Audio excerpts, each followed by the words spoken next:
ഏഴു കൊടികൾ, 7 കോടികൾ.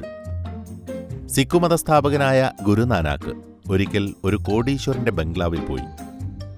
അവിടെ 7 കൊടികൾ കെട്ടിയിരിക്കുന്നത് അദ്ദേഹം കണ്ടു. എന്താണിങ്ങനെ 7 കൊടികൾ കെട്ടിയിരിക്കുന്നത്? ഗുരുനാനാക്ക് കോടീശ്വരനോട് ചോദിച്ചു. ഈ കൊടികൾ എൻ്റെ സമ്പത്തിൻ്റെ അടയാളമാണ്. ഒരു കൊടി സൂചിപ്പിക്കുന്നത് 1 കോടി രൂപയുടെ സ്വത്തുണ്ടെന്നാണ്. ഓഹോ, അപ്പോൾ താങ്കൾക്ക് 7 കോടി രൂപയുടെ സ്വത്തുണ്ടല്ലേ? നാനാക്ക് അയാളെ നോക്കി ചിരിച്ചു. അതെ, എന്നിട്ടും സന്തോഷമില്ല ഗുരു. അയാളുടെ മുഖം മങ്ങി. അതെന്താ? ഗുരു ആരാഞ്ഞു. എൻ്റെ അയൽപ്പക്കത്തു തന്നെ 10ഉം 20ഉം കോടി രൂപയുടെ സ്വത്തുള്ളവർ കുറേ പേരുണ്ട്. അതോർക്കുമ്പോൾ എൻ്റെ മനസ്സിൽ ഈർച്ചവാളിട്ട് വലിക്കുന്നതുപോലെ വേദനയാണ്. അയാൾ വീണ്ടും സങ്കടപ്പെട്ടു. ഗുരുനാനാക്ക് തൻ്റെ ഭാണ്ഡത്തിൽ നിന്ന് ഒരു ചെറു സൂചിയെടുത്ത് അയാളെ ഏൽപ്പിച്ചിട്ട് പറഞ്ഞു, സുഹൃത്തേ, ഇതൊന്ന് താങ്കൾ കയ്യിൽ സൂക്ഷിക്കണം. അടുത്ത ജന്മത്തിൽ കാണുമ്പോൾ തിരിച്ചേൽപ്പിച്ചാൽ മതി. എന്ത്, അടുത്ത ജന്മത്തിലോ?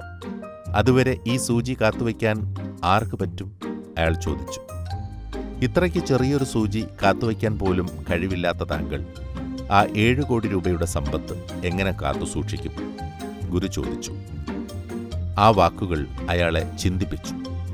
തൻ്റെ കയ്യിലുള്ള ഈ സമ്പത്ത് ക്ഷണികമാണെന്നും മനസ്സിന് സ്വസ്ഥത നൽകാത്തതാണെന്നും അയാൾക്ക് മനസ്സിലായി. അയാൾ പറഞ്ഞു, ഗുരു, അങ്ങ് പറഞ്ഞത് അക്ഷരം പ്രതി ശരിയാണ്. അമിത സമ്പത്ത് മനസ്സിന് ഒരു കാലത്തും ശാന്തി തരികയില്ല. എനിക്ക് ശാന്തിയാണ് വേണ്ടത്. അതുകൊണ്ട് ഞാനിതെല്ലാം വെടിഞ്ഞ് അങ്ങയോടൊപ്പം വരികയാണ്.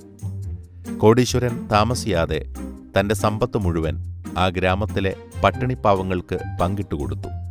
എന്നിട്ട് ഗുരുനാനാക്കിൻ്റെ ശിഷ്യത്വം സ്വീകരിച്ച് ശാന്തിദൂതനായി. വളർന്നു വരുമ്പോൾ നമുക്കും വേണ്ടത് ശാന്തിയും സമാധാനവും കളിയാടുന്ന നല്ലൊരു മനസ്സാണ്.